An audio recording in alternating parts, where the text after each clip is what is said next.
On vient de vous... Merci d'avoir patienté dans la salle d'attente pendant quelques minutes. Le temps de se repérer un petit peu. Chacun aussi a besoin de trouver ses marques parce qu'on vous a fait la joie de vous inviter sur une nouvelle plateforme, peut-être que vous n'avez pas l'habitude d'utiliser, qui s'appelle Click Meeting, qui, somme toute, fonctionne pas si mal que ça. Donc voilà, mais il y a des petits calages nécessaires. Merci à tous. On est ensemble pour une petite heure, jusqu'à 19h, pour faire le point et la clôture de cette édition que nous avons menée ensemble. Pour éviter de perdre du temps, je vais tout de suite passer la parole à Madame Audrey Linkenheld, qui est vice-présidente de la métropole européenne de Lille et donc élue en charge du plan climat, air, énergie et donc en charge du climat, de la transition écologique et de l'énergie. Audrey, je vous laisse la parole. Merci. Merci Xavier, bonsoir à tous et à toutes. Je suis très heureuse de vous retrouver puisque nous étions ensemble pour le lancement de cette 6e édition des déclics autour de l'énergie et de l'eau dans la métropole lilloise. Donc, je voudrais tout de suite commencer par un grand bravo. Si on peut avancer en même temps que je parle, voilà, merci. Voilà, commencer par un grand bravo à tous ceux qui ont participé donc à ces déclics dans des conditions dont il n'est point besoin de redire à quel point elles étaient particulières. Elles l'étaient déjà au moment où on a lancé ce déclic, puisque nous étions déjà en période de pandémie. On l'est malheureusement toujours, même si on espère tous s'acheminer vers la fin à force de gestes barrières, de masques et de vaccins. En tout cas, un contexte pas facile pour ce type de mobilisation collective où on a un peu plus de mal à se voir entre amis, entre voisins, et on fait ça plutôt par visio qu'en présentiel. Mais en tout cas, malgré ça, et les résultats le montreront tout à l'heure, la mobilisation des équipes, me dit-on, a été au rendez-vous avec un salut tout particulier que je voudrais adresser aux équipes qui ont bénéficié du soutien des agents ou des élus des communes de la métropole, parce que ça montre aussi l'implication du territoire. Donc, Chéran, Bézieux, vous les avez à l'écran, Verlinghem, Quesnoy-sur-Deûle, Fretin et évidemment nos habitués de l'ERS et de l'Homme qui chaque année sont moteurs dans ces déclics. Je voudrais simplement, avant qu'on passe aux résultats de ce défi, vous dire que nous avons dans l'intervalle, pendant que vous lanciez ce défi, adopté à la métropole européenne de Lille notre plan climat, air, énergie territorial. Nous l'avons adopté le 19 février dernier. Ce plan climat, donc de son petit nom PCAET, est une obligation réglementaire pour les agglomérations qui doivent adopter ce plan pour une durée de 6 ans. Nous avons surtout essayé d'en faire non pas une obligation, mais surtout une opportunité pour agir encore plus fortement face à l'urgence climatique, parce que c'est vraiment ça le sujet. Je ne vais évidemment pas vous présenter en détail ce plan climat, mais ça me paraissait important ce soir de vous signaler son adoption, puisqu'évidemment, on y retrouve très clairement une grande partie des enjeux qui ont été les vôtres à travers ce défi, avec cette volonté d'accélérer la transition énergétique et l'envie d'aller le plus vite possible vers la neutralité carbone. L'envie aussi d'agir face au changement climatique qui est déjà là et dont les effets se font déjà sentir, donc de construire une métropole qui soit résiliente et qui s'attaque évidemment dès maintenant, y compris aux difficultés qui se font sentir en matière de qualité de l'air et d'autres pollutions. Et enfin, troisième ambition, parce que autrement nous ne serions pas la métropole européenne de Lille, en même temps de continuer à préserver la solidarité dans notre métropole. On sait qu'on est dans une métropole très contrastée avec des inégalités sociales et spatiales fortes, et donc un enjeu pour nous que cette transition écologique se fasse bien au bénéfice de tous, quelles que soient les catégories, quels que soient les âges, ce qui passe pour moi par la mobilisation également du plus grand nombre, de ceux qui sont peut-être plus spontanément sensibles aux questions dont on est en train de parler, mais aussi de ceux qui en sont plus éloignés et qui pourtant peuvent en subir tous les jours les effets négatifs. Donc encore une fois, je ne vais pas vous présenter ce soir le détail de ce plan. Comme vous pouvez le voir, il s'articule autour de 3 ambitions. Il se décline en 10 priorités thématiques, en 42 actions et projets qui sont tous en ligne sur le site de l'AMEL. Et dans ces 42 actions et projets, il y a très clairement plusieurs actions tournées autour de la mobilisation des communes, parce que ce sont pour nous des leviers importants d'action, mais aussi de la mobilisation des citoyens dont vous faites partie. Et vraiment, je pense que nous aurons l'occasion de nous retrouver au-delà de la soirée de clôture de ce soir, parce que c'est aussi avec des citoyens déjà impliqués comme vous l'êtes, qu'on sait qu'on peut massifier et accélérer la mobilisation, parce que vous êtes les meilleurs ambassadeurs de ce plan climat. Vous avez déjà agi, vous avez agi à plusieurs, vous êtes donc bien placés pour en parler autour de vous, ou plutôt pour en parler encore plus autour de vous, pour montrer l'exemple.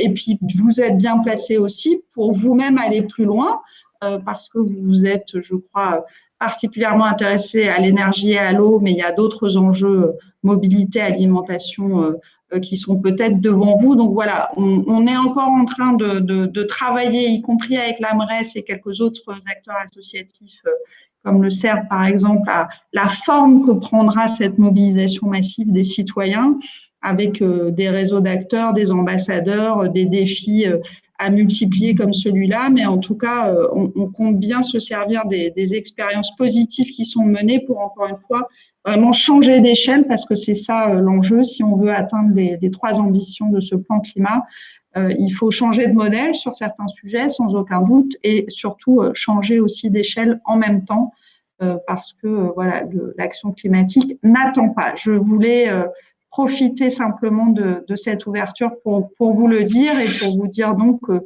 probablement que nous aurons l'occasion de vous inviter, et j'espère en présentiel, à d'autres actions de mobilisation à l'échelle métropolitaine. Nous allons également installer prochainement un haut conseil métropolitain pour le climat, dans lequel il y a un collège citoyen, et des citoyens comme vous qui êtes déjà engagés peuvent évidemment faire partie de ceux qui siégeront dans ce haut conseil, mais on aura l'occasion d'y revenir dans les mois à venir. Voilà, je n'en dis pas plus. Je repasse la parole aux organisateurs pour vous donner donc notamment les résultats de vos défis. Merci Audrey Linkenel de ce mot d'accueil. Bien, on va passer la parole à Sonia Demeyer, qui représente la Massif, qui est maintenant un partenaire qu'on ose qualifier d'historique des défis déclic sur la métropole. Sonia, à vous la parole. Merci, bonsoir à toutes, bonsoir à tous. Évidemment, effectivement, historique, je pense qu'on peut le dire, puisqu'on est là, si j'ai bien compris, depuis le départ. Ça fait 6 ans, je pense, qu'on est avec vous, et que la Massif s'implique dans ce défi qui est hautement intéressant et nécessaire.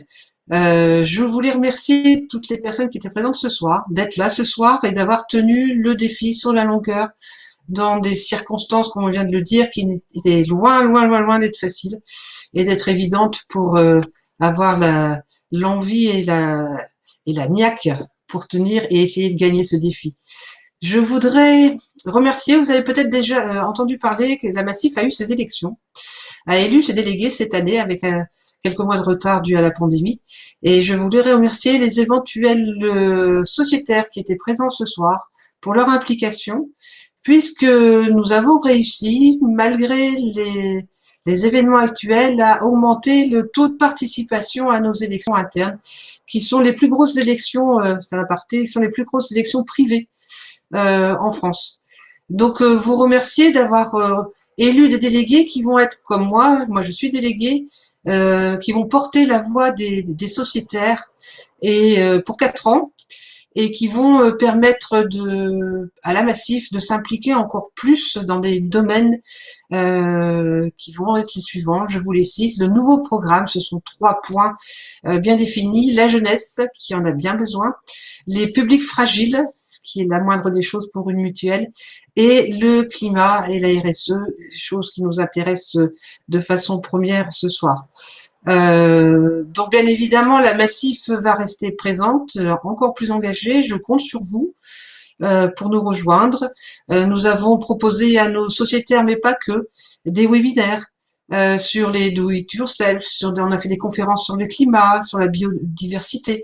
Vous voyez on est toujours dans cet état d'esprit qui vous a été présenté, que la MEL aussi met en place. Et j'espère pouvoir, comme tout le monde le dit et tout le monde le pense, j'espère vous voir en présentiel tout le monde pour le lancement de la prochaine édition en fin d'année et qu'on puisse enfin, comme on le disait tout à l'heure, voir de vraies personnes. Voilà. Enfin, je suis impatiente de connaître aussi les résultats de l'édition de cette année. Donc, allons-y. Merci Sonia. Juste pour vous rassurer et Audrey aussi, en effet, donc ce sont des vrais participants qui nous ont rejoints et qui sont de l'autre côté. Alors malheureusement, voilà, on est tous à distance. Alors juste un petit mot Xavier Galland, comme représentant de l'AMRES pour saluer ce partenariat là, avec la métropole et avec le soutien de la Massif pour continuer d'accompagner les habitants les citoyens dans cet engagement. C'est important. Alors, on aura l'occasion d'y revenir un petit peu dans la présentation, mais il a fallu procéder à des adaptations dans le cours de cette année. Nécessairement, je pense que ça va être un petit peu le cœur aussi des choses qui vont être un petit peu partagées. Et je souhaiterais justement, comme nous en avions convenu, peut-être avant d'arriver sur les tant attendus résultats, peut-être me tourner vers des participants qui nous ont rejoints, et je pense en particulier à Isabelle Dulin qui normalement est parmi nous. A priori, elle a le micro coupé, mais peut-être elle peut. Ça y est. Voilà. Bienvenue Isabelle. Je sais pas si vous avez activé votre vidéo. Je peux, mais je peux pas. Alors attendez, hop.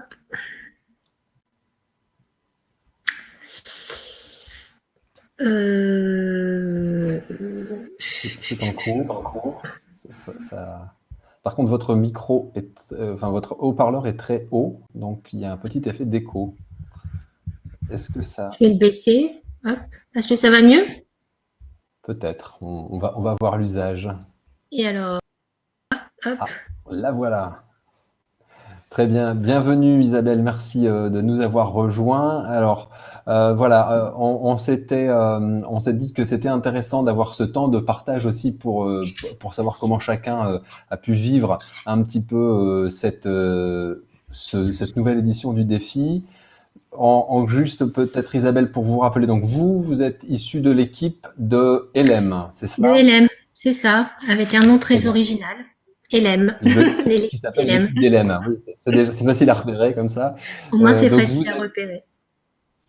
Vous êtes engagé cette année comme capitaine, ou en tout cas vous avez donné un petit peu de votre temps pour animer ce collectif. Oui. Est-ce que vous pouvez nous parler un petit peu de qu'est-ce que vous avez fait pour essayer d'animer, de constituer cette équipe? Cette année, en fait, donc c'est la deuxième fois qu'on crée une équipe sur LM. Donc du coup, c'est la deuxième fois que j'en suis entre guillemets le capitaine, parce que voilà, on n'est pas forcément appelé comme ça sur les équipes. Et du coup, cette année, on a voulu essayer de sensibiliser beaucoup plus de monde que l'année dernière, en essayant de relayer au maximum auprès des acteurs locaux, que ça soit des acteurs qui dépendent de la mairie ou des acteurs associatifs comme voilà, le CCAS pour la mairie, l'épicerie solidaire, les acteurs sociaux, les associations.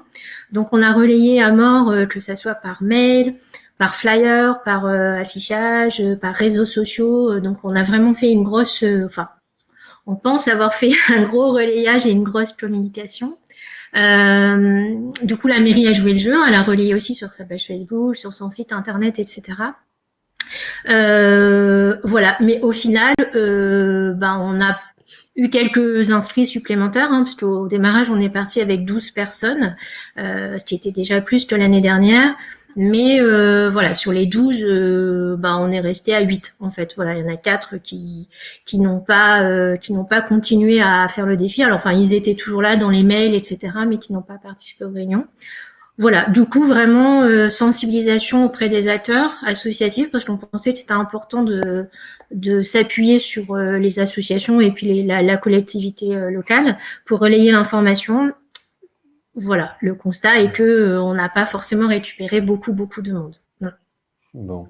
Bon, en tout cas, de beaux efforts. Alors, ben, malgré cette difficulté, quels sont finalement les résultats que vous avez atteints? Quels sont les éléments de satisfaction que vous avez de cette nouvelle édition? Les éléments de satisfaction, c'est que malgré tout, les personnes qui sont qui ont participé au défi, elles étaient hyper assidues, donc ça c'était chouette. On a fait des réunions tous les mois par visio, avec chacun ses avancées. Il y avait un noyau dur qui était déjà là l'année dernière, donc il y avait 5 personnes de l'année dernière qui ont renouvelé leur participation, du coup qui étaient hyper moteurs et hyper passionnés par par le sujet. Du coup, ça c'était sympa. Donc forcément, ça a créé aussi du lien entre les personnes, même si là on était en visio, mais en tout cas, ça crée du lien. D'ailleurs, on fait un apéro en vrai la semaine prochaine, en vrai, puisqu'on aura le droit de le faire. Et puis les résultats, alors moi je me rappelle plus des résultats de mon équipe, j'avoue, je les avais pas notés avant que le tableau de bord disparaisse, donc j'ai un trou, mais du coup ce qu'on a constaté quand même, c'était que malgré le fait que c'était on va dire une bonne partie les mêmes membres que l'année dernière, avec forcément des efforts à un moment donné qui deviennent limités parce que les éco-gestes, il y en a une sacrée partie, mais à un moment donné, on peut plus en inventer d'autres. Donc, faut juste les perfectionner. Certains, on pouvait pas faire l'année dernière, on en a fait quelques-uns de plus cette année, mais à un moment donné, quand j'y en tournant, on peut pas non plus en faire beaucoup plus. Mais malgré ça, on en a quand même fait, donc on a quand même continué à avancer sur peut-être des éco-gestes qu'on faisait déjà avant, mais du coup, par exemple baisser la température, on a peut-être continué à la baisser un petit peu plus que ce qu'on faisait d'habitude, donc on a avancé. Et ce qu'on a constaté, c'est que malgré notamment le Covid, parce qu'il y a beaucoup de gens dans mon équipe qui étaient en télétravail, qui ne l'étaient pas avant, donc forcément les consommations, notamment de chauffage, ont augmenté, parce qu'on ne chauffe pas de la même manière quand on est chez soi à travailler, quand on n'y est pas. Malgré tout, il y a quand même eu des réductions de consommation. Donc pour certains, ça a un peu augmenté, forcément. Mais par exemple, pour l'eau, on a baissé, je sais plus, j'ai plus les chiffres en tête, mais je crois qu'on a baissé de 7 à 8%. Donc finalement, même en étant chez soi et en consommant du coup plus que si on n'y était pas, on a quand même réussi à faire des avancées. Donc finalement, on est plutôt satisfait en fait du coup. Très bien, merci Isabelle pour ce témoignage. Juste en un mot pour qu'on reste un peu dans le timing, est-ce que vous auriez une préconisation, un conseil pour une prochaine édition du défi énergie? Je vais faire rapide parce que je sais que le temps est court. Nous on aimerait vraiment continuer à travailler sur la lancée je vous disais en introduction, c'est de travailler avec les publics un peu plus éloignés et un peu plus fragilisés et pour lequel le défi aurait un impact pour nous il a déjà un impact, mais pour les personnes qui rencontrent vraiment des grosses difficultés financières. Donc je pense au CCAS ou aux épiceries solidaires, les restos du cœur, etc. Ce qu'on a déjà commencé à faire cette année. Mais pour l'édition d'après, on va continuer à le faire parce qu'on est plutôt motivé à recommencer pour la 3e fois. C'est vraiment d'aller au contact du public cible, mais directement. C'est-à-dire effectivement solliciter les intermédiaires, les acteurs et forcément, mais d'aller vraiment auprès du public directement. Donc moi, je suis bénévole à l'épicerie.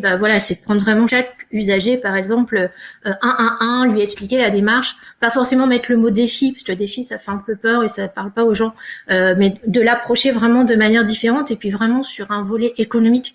Et je pense que et puis sur les quartiers politiques de la ville. Donc on va essayer de mettre en place plein de choses différentes, des nouvelles choses cette année pour essayer de toucher un peu plus de public. Et si on avait 4-5 nouvelles familles l'année prochaine, ça pourrait être sympa. Très bien.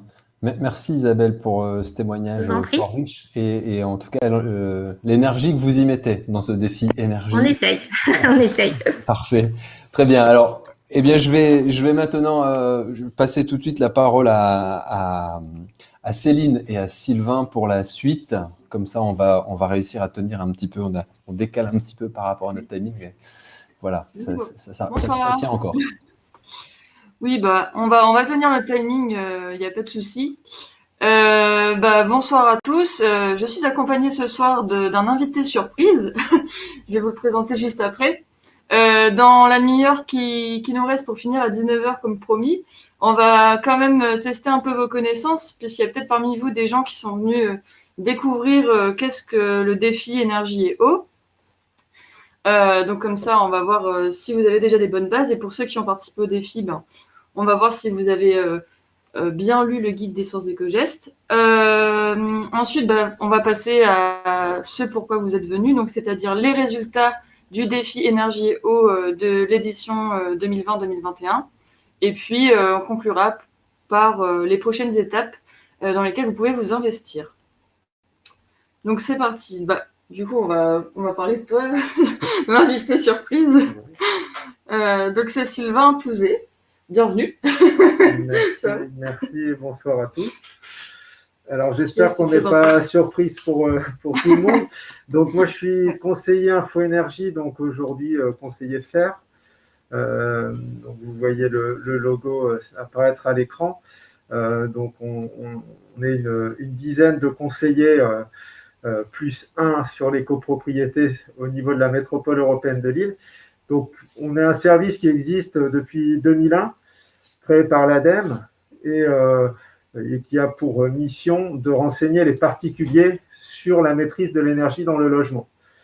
Donc à la fois du conseil technique et également financier, sur tout ce qui peut concerner les aides à la rénovation thermique essentiellement. Donc n'hésitez pas à nous solliciter autant que vous le souhaiterez. Et pour retrouver le conseiller le plus proche de chez vous, vous avez le site FAIR. Vous tapez votre code postal et vous trouvez les contacts du conseiller. Voilà, donc on est aussi sur les territoires à travers des permanences sur rendez-vous. On fait aussi des animations, on se rend parfois chez l'habitant à travers des campagnes de clichés thermiques, par exemple, qui marchent pas mal au niveau de la métropole, donc qui sont aussi l'occasion de connaître le service. Donc n'hésitez pas aussi à vous rapprocher de la maison de l'habitat durable qu'on va voir tout de suite. Donc la maison de l'habitat durable qui est un équipement au niveau implanté au niveau de Oisem, qui accueille des services métropolitains de conseil aux particuliers sur la question de l'habitat, à la fois des conseils juridiques à travers les conseillers juristes de la DIL, des conseils aussi concernant l'architecture. Il y a un architecte conseil près duquel vous pouvez prendre rendez-vous également. Et puis les conseillers Info-Énergie qui font aussi des permanences à tour de rôle le samedi matin, et puis pour certains qui sont en permanence toute la semaine. La maison de l'habitat durable, c'est aussi des animations qui sont proposées à travers un programme d'animation que vous retrouvez en ligne. Donc la plupart aujourd'hui sont sous la forme de webinaire, mais on espère que ça retrouvera prochainement la forme du présentiel. Également au niveau des services métropolitains, vous avez des accompagnements à travers le programme Amélio. Donc Amélio Plus, qui concerne les ménages qui se situent sous un certain plafond de revenus et qui auraient des travaux de rénovation thermique assez importants, peuvent être accompagnés gratuitement, à la fois sur le diagnostic pour déterminer les travaux prioritaires, puis également sur l'accompagnement administratif pour le dépôt du dossier, et puis pour essayer de trouver un maximum d'aides complémentaires pour rendre le projet possible. Et puis le petit frère, si on peut dire, d'Amélio Plus, qui est Amélio Pro, donc qui est un peu le complément du service pour l'ensemble des ménages métropolitains au-dessus de ce plafond de revenus, donc qui est un service payant mais largement pris en charge aussi par la collectivité. Et donc vous êtes accompagné aussi là par un opérateur, donc en l'occurrence Urbanis, pour déterminer les travaux aussi qu'il serait pertinent de réaliser, et puis vous aider aussi à trouver des entreprises et puis à faire aussi sur place des visites de travaux pour voir la conformité des travaux réalisés.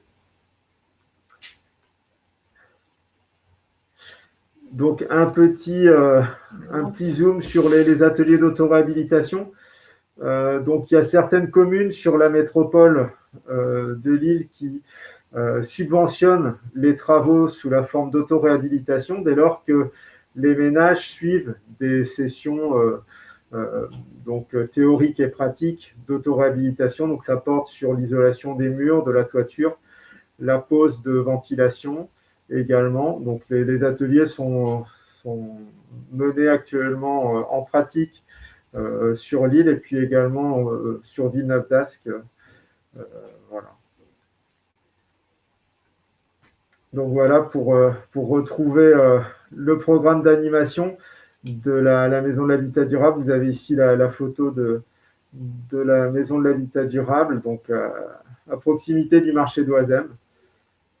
N'hésitez pas à appeler les collègues pour vous inscrire aux différentes animations. Vous voyez apparaître sur la droite de l'écran.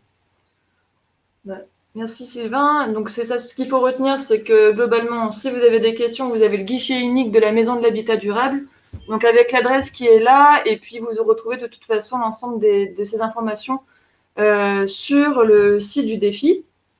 J'en profite pour dire que cet événement est enregistré et que vous recevrez bien sûr l'ensemble de ce diaporama. L'idée là, c'est de tester du coup très rapidement vos connaissances et de voir un petit peu ce que vous avez appris et pourquoi pas vous en apprendre encore pour continuer vos pratiques même pendant cet été.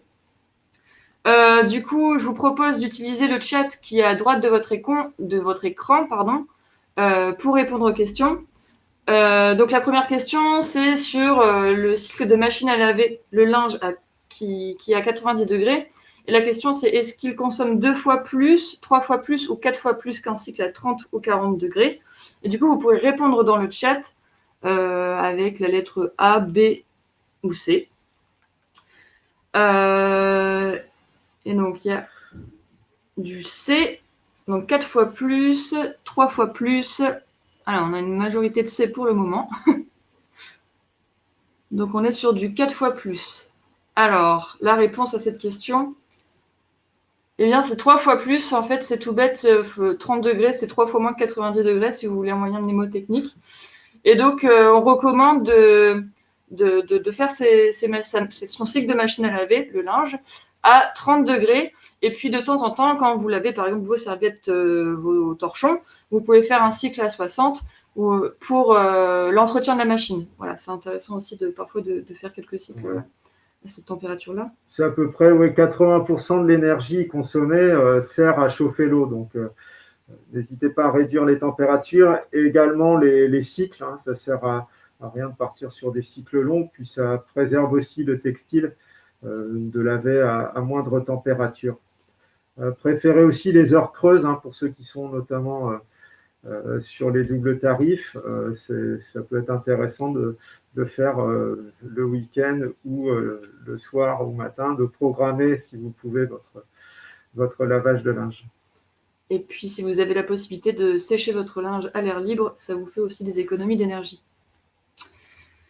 Deuxième question, en diminuant la température de votre logement de 1 degré Celsius l'hiver, vous économisez. Alors, réponse A, de 1 à 3%, de 4 à 6%, réponse B, réponse C, de 7 à 14% de vos consommations de chauffage. Ah.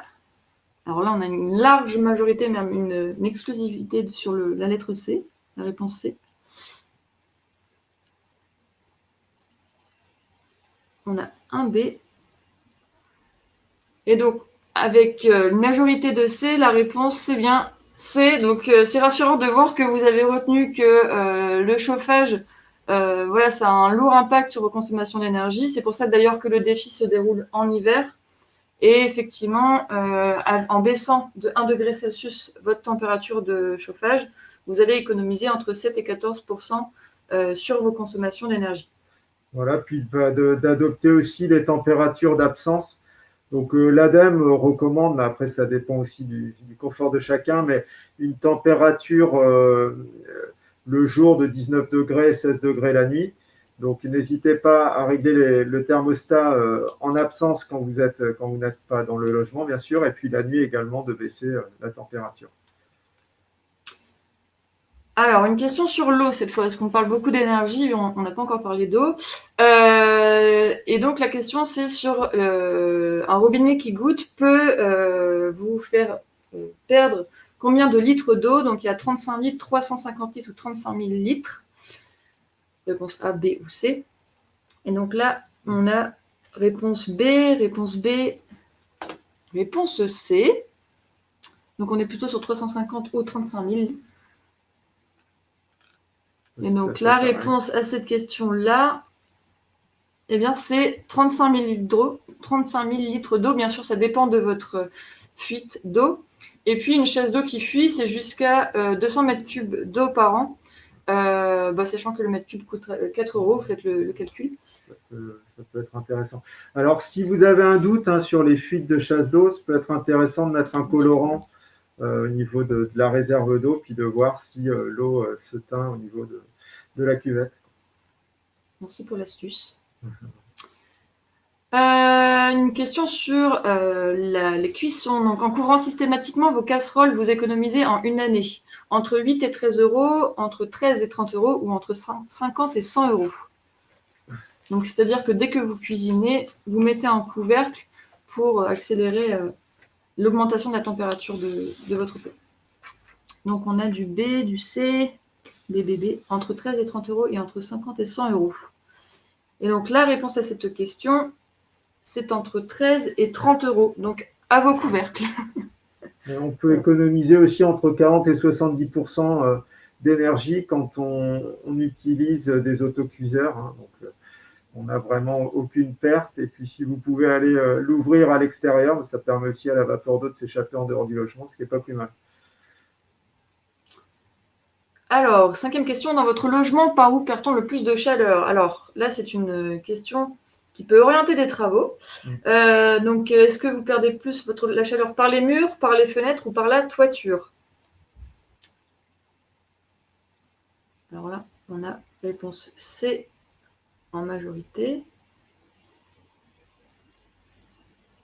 J'ai même l'impression que tout le monde répond par la toiture. Et la réponse B, par les fenêtres. Par les fenêtres aussi. Eh bien, la réponse, c'est par la toiture. C'est vrai qu'on a tendance à penser que c'est par les fenêtres. Et là, je te laisse expliquer parce que là, c'est tout ton domaine. L'air chaud, par volatilité, va avoir tendance à monter. Donc, le dernier rempart, ça reste la toiture. Donc, effectivement, si vous deviez prioriser, d'une manière générale, c'est plutôt l'isolation du toit. Et sur l'isolation du toit aussi, de vous poser la question de quelle isolation entre comble aménagé ou comble perdu aussi, ça peut être intéressant d'isoler au plus près du volume chauffé, en fonction de l'usage que vous avez de vos combles. De toute façon, si vous avez des questions, les conseillers FER sont là pour vous accompagner. Ça fait partie des sessions d'auto-réhabilitation aussi dont on parlait tout à l'heure, qu'on propose au niveau de la mer. Et donc, quand on n'est pas en capacité de partir sur des travaux de rénovation, il existe toujours les astuces, les éco-gestes qu'on vous a proposés pendant le défi, et notamment la possibilité de fermer les volets ou de tirer les rideaux la nuit. Et donc, ça vous permet d'éviter des pertes de chauffage. Et la question, c'est de quel volume ça vous permet d'économiser. Donc, est-ce que c'est de façon marginale? Est-ce que c'est d'environ 10% ou d'environ 30%? Et donc là, dans les réponses, nous avons réponse B. Donc on est plutôt sur du 10%. On hésite là sur cette question-là, plus difficile. Et donc la réponse à cette question, c'est effectivement environ 10%. Donc là, vous voyez sur la photo une image thermique qui représente les différentes températures. Et on voit bien que c'est là où il y a des fenêtres et pas de rideaux qu'il y a la plus petite température. Et donc des pertes de chaleur. Alors l'idéal étant de s'équiper de volets extérieurs quand on le peut. Ça évite au froid de s'échapper de l'enceinte et également l'été, le réchauffement de la maison. Alors si vous avez des rideaux épais, n'hésitez pas aussi à les vaporiser l'été pour que la vapeur se dégage un petit peu dans le logement et rafraîchisse un petit peu le logement. Je propose de passer rapidement sur les questions suivantes. Je ne vais pas vous laisser le temps de répondre. Donc la question c'était sur quand il y a 5 mm de givre dans le congélateur, cela augmente votre consommation et donc ça augmente votre consommation de 30%, d'où la nécessité de faire attention à l'apparition de glace dans votre congélateur. Et il est recommandé de le nettoyer dès qu'il y a l'apparition de glace ou plus simplement, si vous voulez être plus organisé, vous vous dites que vous le faites une fois par mois et cela vous permettra de faire des économies.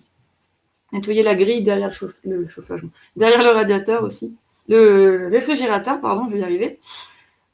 Sur les factures d'eau, la part des sanitaires, elle est assez importante puisqu'elle est de 20%.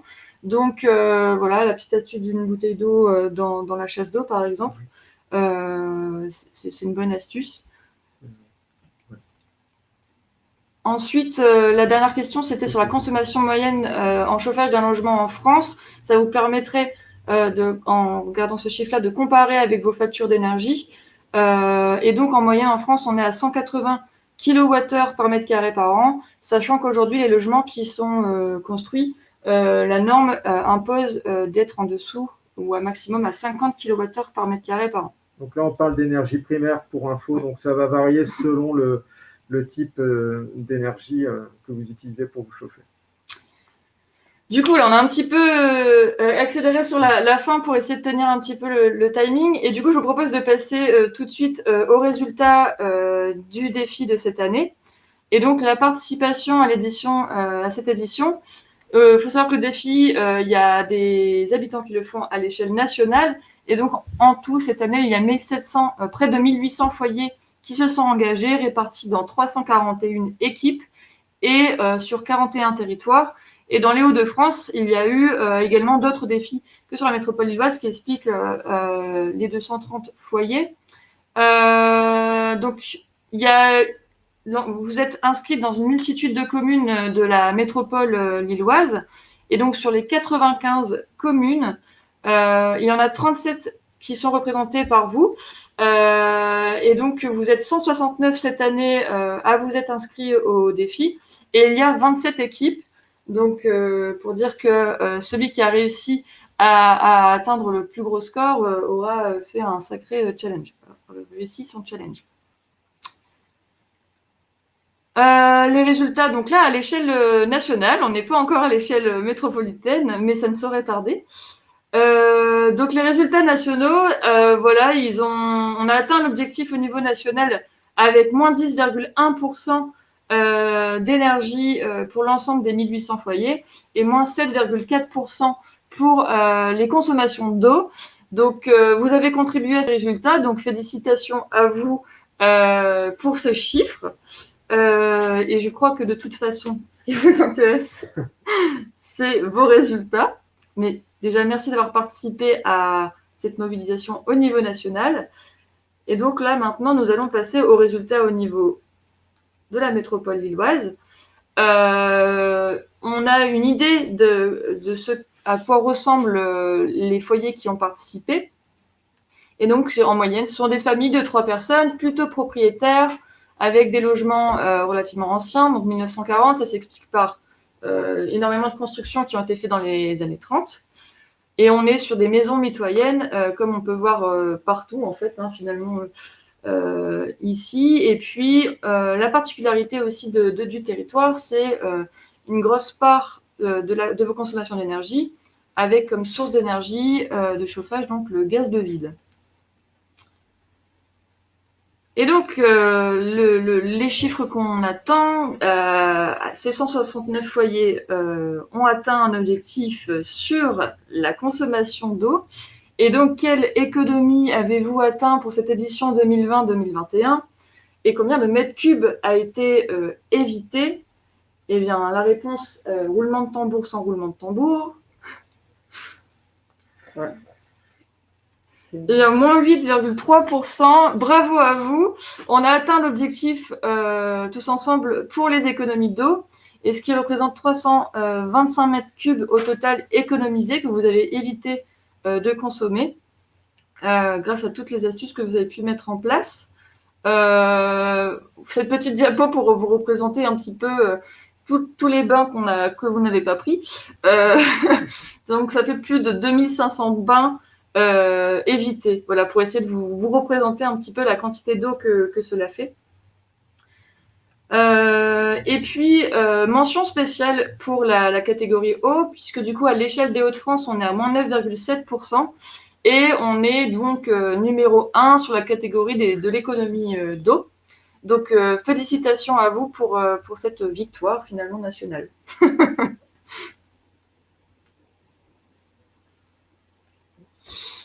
On passe aux résultats tant attendus de l'énergie.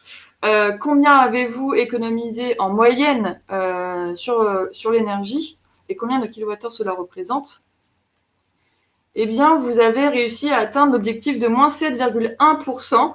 Bravo à vous, ça fait tout de même 160 398 kWh économisés. Malgré les contraintes sanitaires, le télétravail qui est aussi lié à notre territoire. Vous avez réussi à atteindre cet objectif ensemble, donc bravo à vous. Et ces 160 000 kWh, c'est une quantité assez importante. Et donc, je vous ai mis des exemples de consommation. 1 kWh, c'est 30 minutes d'une machine à laver, c'est 20 minutes de chauffage, 60 minutes d'utilisation de four micro-ondes. Donc là, on voit bien que le chauffage consomme plus que votre four micro-ondes. Voilà, c'est pour vous représenter ces 160 000. Donc, il faut multiplier tout ça par 160 000. Je vous laisse à vos calculettes. On a aussi du coup des économies sur les émissions de gaz à effet de serre avec une unité de mesure qui est l'équivalent CO2 que vous avez réalisé en diminuant vos consommations d'énergie. Et donc, on est arrivé à moins 7,35%, donc 36 tonnes équivalent CO2. Bravo à vous, c'est ça qu'on vise à faire pour diminuer notre impact sur le dérèglement climatique. Et pour vous donner une idée, 1 tonne d'équivalent CO2, ça peut être un aller-retour Bruxelles-Marrakech ou encore 3 mois de chauffage au gaz naturel. Donc ou 3 habitants pendant une année. Oui, ou 3 habitants pendant une année. Près. Effectivement, c'est ça. Oui, puisqu'on est aux alentours de 11 tonnes produites par on est à 13 si on prend toutes les émissions, y compris indirectes. Voilà. Donc, félicitations à vous parce que finalement, tous ces petits gestes mis bout à bout ont permis d'atteindre ces résultats et du coup, d'avoir un réel impact sur les émissions de gaz à effet de serre à l'échelle de la métropole lilloise. Et donc, maintenant, on va parler plus spécifiquement des podiums, des résultats par équipe. On en a eu un aperçu à l'événement de mi-parcours. Et maintenant, on va avoir les résultats définitifs du podium catégorie eau. Et là, c'est le suspense. On va refaire un roulement de tambour sans tambour. J'attends encore un petit peu pour le suspense.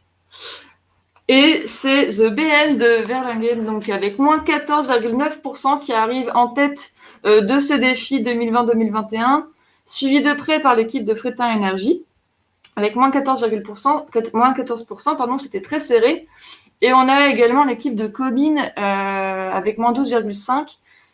Merci à vous, bravo à vous. Et puis bien sûr, bravo à toutes les équipes qui ont atteint de bons résultats sur les économies d'eau. Voilà, ça a permis d'atteindre les objectifs de catégorie 1 au niveau national. L'équipe gagnante, soyez attentifs à vos mails. D'ailleurs, l'ensemble des participants, vous pouvez être attentifs à ce qui va arriver dans vos mails bientôt, puisque vous allez avoir des informations sur la manière dont on va pouvoir vous remercier, notamment avec des lots. Voici le classement général. Donc ça, de toute façon, vous allez le recevoir par mail également. Et pour vous expliquer un petit peu, les résultats par équipe sont pris en compte à partir de 2 foyers avec un résultat fiable, donc avec un certain nombre de relevés réalisés. Voilà, donc ça, vous allez recevoir les éléments par mail. Et ensuite, on a du coup le podium sur les émissions de CO2 qui a diminué le plus ses émissions d'équivalent CO2. Eh bien, on va le savoir tout de suite. Qui est en tête pour cette édition? C'est l'équipe d'Airly avec moins 27,9%. Bravo à vous. Suivi de très près par l'équipe de Lers avec moins 26,3%. Et enfin, les gouttes d'eau avec moins 22,5%. Bravo à vous tous. Faut dire avec le micro coupé, ça marche moins bien, Xavier. Pas évident.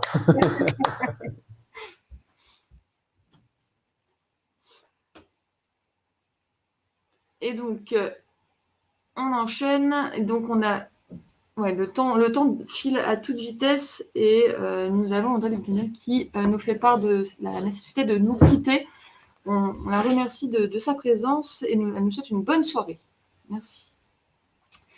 Et donc, voici le classement pour les émissions de CO2. Voilà. Et puis, on va conclure par le podium le plus attendu. C'est le podium de l'énergie. Qui est en tête, qui est deuxième, qui est troisième, qui est quatrième, qui est cinquième, qui a réussi à atteindre le plus gros score? Suspense, roulement de tambour sans tambour, encore une fois. Eh bien, c'est l'équipe de Lers. Bravo à l'équipe de Lers. Tu tapes fort. Avec moins 24,8%, suivi de très près par les gouttes d'eau. Et Airly en troisième position. Donc, sacré score cette année pour le podium, avec plus de 20% d'économie d'énergie. Et voici le classement. Donc, je le répète, les équipes qui sont prises en compte, c'est avec au moins 2 foyers des résultats fiables. Mais globalement, voilà, on a de très nombreuses équipes avec de bons résultats, malgré le contexte télétravail et compagnie. Donc, bravo à vous tous. Un dernier petite mise à l'honneur pour la route. On a eu plein de noms originaux pour les noms d'équipes, les gouttes d'eau, l'équipe sans frigo et Zeste Pratique, etc., le trio du Schnorr. Et puis, on a fait un petit vote au sein de l'AMRES. Et puis, il y a un nom qui est ressorti pour son originalité, voilà, parce que le défi, c'est aussi du partage et de la créativité. Alors, quelle est l'équipe qui a le nom le plus original? Tu sais pas, hein. Et là, c'est les BCW. Alors, je sais pas s'il faut dire comme ça, les bons chasseurs de Watt. Bravo pour votre originalité et pour votre chasse au Watt. Merci à vous. Alors ensuite, j'ai encore quelques mots à vous dire. On va finir peut-être avec 5 minutes de retard maximum. Il reste quelques personnes à récompenser. Voilà, je tiens à vous remercier pour votre participation, votre implication, malgré le fait qu'on ait fait pas mal de choses à distance, etc. Il y a des personnes qui ont permis aussi de vous aiguiller, de vous accrocher. Et donc, je parle bien sûr des capitaines. Donc, je voudrais dire un grand merci et aussi félicitations à l'ensemble des capitaines qui se sont impliqués cette année. Voilà, qui ont permis de maintenir le contact aussi avec vous tout au long du défi. Et puis, pour vous encourager à continuer votre implication dans le défi et dans les projets de transition, eh bien, avec la MEL, on va vous offrir une carte qui vous donnera accès de manière illimitée à 14 musées et centres d'art membres en accès limité. Voilà. Donc, merci à vous, merci à l'ensemble des participants pour ces résultats. Pour les prochaines étapes, eh bien, déjà, je vais vous dire encore une fois bravo, parce que je ne peux pas le dire assez de fois. Tu vas encore applaudir? Allez, on ne s'en laisse pas. Du coup, maintenant, en tant qu'ambassadeur de la transition énergétique, en fait, je vous propose de continuer vos efforts, vos engagements dans la joie et la bonne humeur déjà, de continuer à faire vos éco-gestes parce que c'est pas tout de l'avoir fait pendant le défi. L'idée, c'est aussi de continuer à progresser et de trouver de nouvelles astuces que vous n'avez pas encore appliquées chez vous. Bien sûr, on va vous donner des nouvelles très vite, donc consultez votre boîte mail pour avoir de nos nouvelles. N'hésitez pas aussi à nous contacter. L'AMRES est actuellement fermée au public, mais on va bientôt réouvrir, on l'espère en tout cas. Et puis, pourquoi pas s'investir dans le défi l'année prochaine ou dans d'autres projets. Il existe énormément de choses pour s'investir, que ce soit sur la mobilité, sur l'alimentation, sur la nature. Donc n'hésitez pas à vous renseigner et à vous rapprocher des acteurs du territoire, des associations pour vous engager. Voilà, je vous remercie encore une fois. Je vous dis que la force soit avec vous, a priori, puisqu'il y a un petit Yoda qui se balade sur ce diaporama. Peut-être avez-vous quelques questions avant que l'on se quitte. Si on n'a pas... C'est le moment peut-être en effet de s'accorder quelques minutes. Il y a quelques commentaires dans le chat avec surtout des encouragements, mais on peut peut-être, en effet, on s'était dit 19h, mais on peut peut-être se prendre quelques minutes sur s'il y a des questions, des remarques, mais aussi peut-être potentiellement des envies pour les prochaines éditions. C'est aussi le moment peut-être de nous faire part.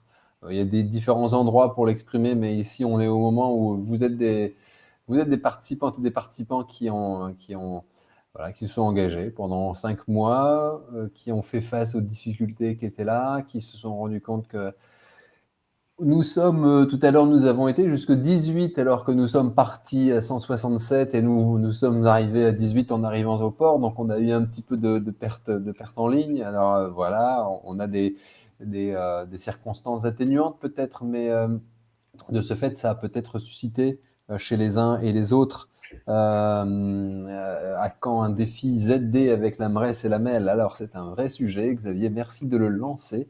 C'est une question. Alors, puisque c'est une question, puisque Xavier, Langrand d'Ecolom, mais peut-être si tu arrives à prendre le micro, tu peux peut-être la poser, ou en tout cas, si tu n'y parviens pas, Xavier, je vais essayer de lui donner l'accès au micro. Voilà. Donc son micro, donc tu vraisemblablement peux activer ton micro et même ta caméra potentiellement, Xavier, si tu le peux, pour poser la question, ou pour d'ailleurs faire d'autres remarques ou partager des éléments de ton expérience qui toi aussi commence à être une longue expérience de l'animation des défis. Bonsoir à tous et merci. Est-ce qu'on m'entend ou pas? Oui, on t'entend, oui, on t'entend. Écoutez, déjà, moi je remercie pour les 27 équipes. Donc, Ecolom, on est toujours ravis de participer avec l'EMRES qui est toujours sérieux et qui nous répond tout le temps à chaque fois qu'on s'interroge sur des questions d'accessibilité Internet parce que c'était difficile.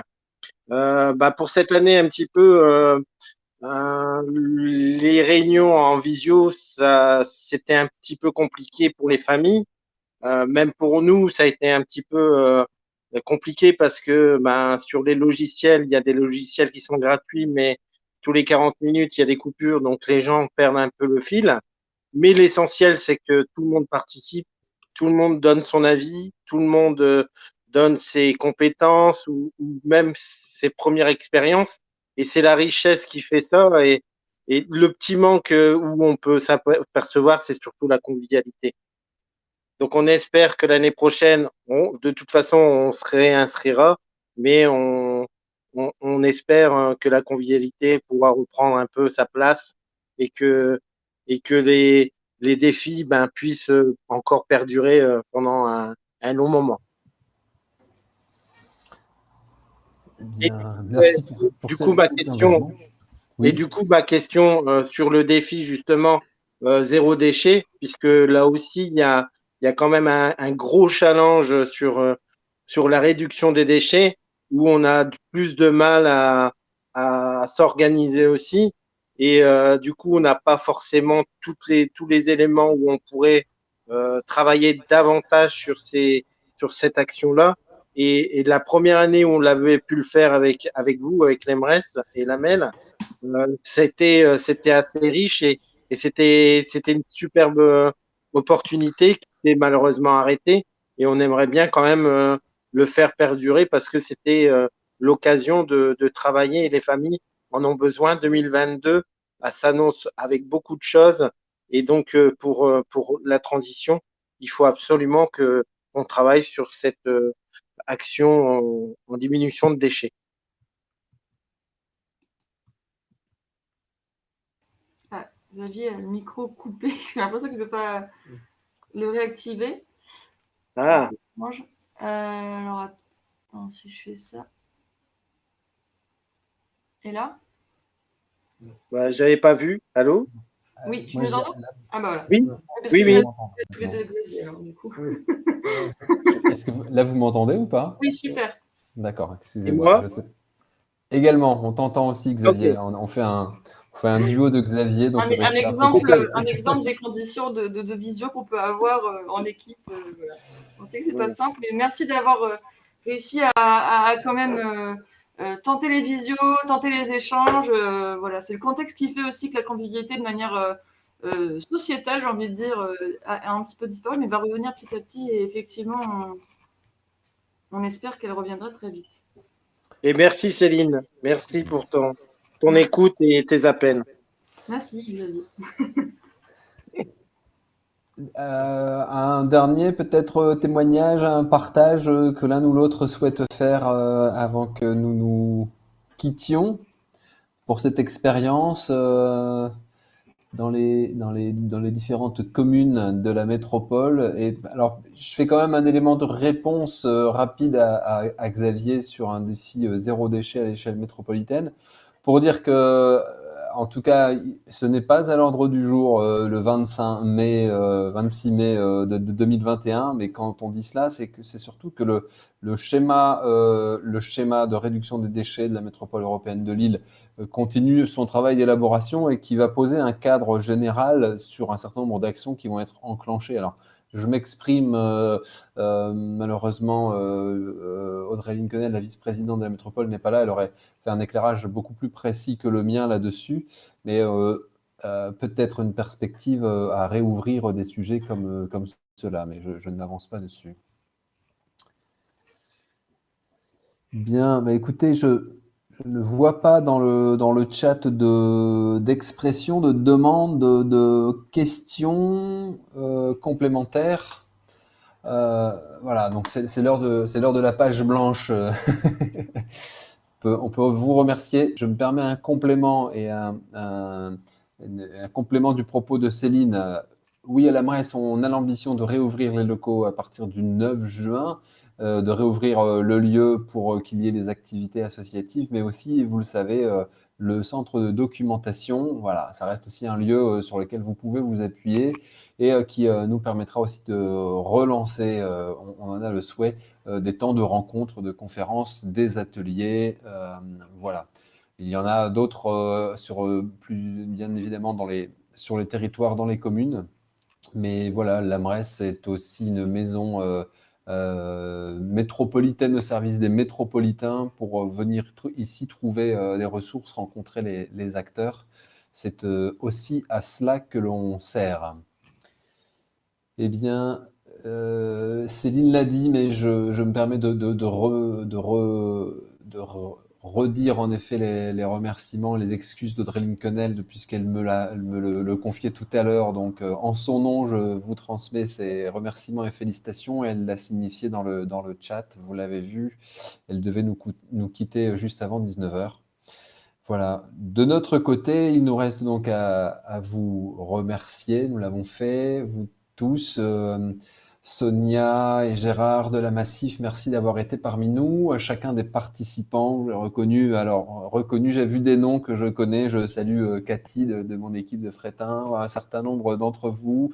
Je ne connais pas tout le monde, mais en tout cas, voilà, c'est aussi l'intérêt quand on se trouvera en vrai, c'est qu'en plus, on verra les visages et avec les prénoms à côté, parce que là, on a des fois que juste les prénoms. C'est un petit peu limité. Bien, on s'est dit 19h, il est 19h10, alors voilà, c'est le petit dérapage d'usage dans ces cas-là. Merci à tous d'avoir été parmi nous. Céline, un petit au revoir. Bah oui, au revoir et au plaisir de vous revoir. Merci aussi de l'invité surprise. Merci, Je remercie toutes les personnes qui ont été impliquées de près ou de loin dans cette édition.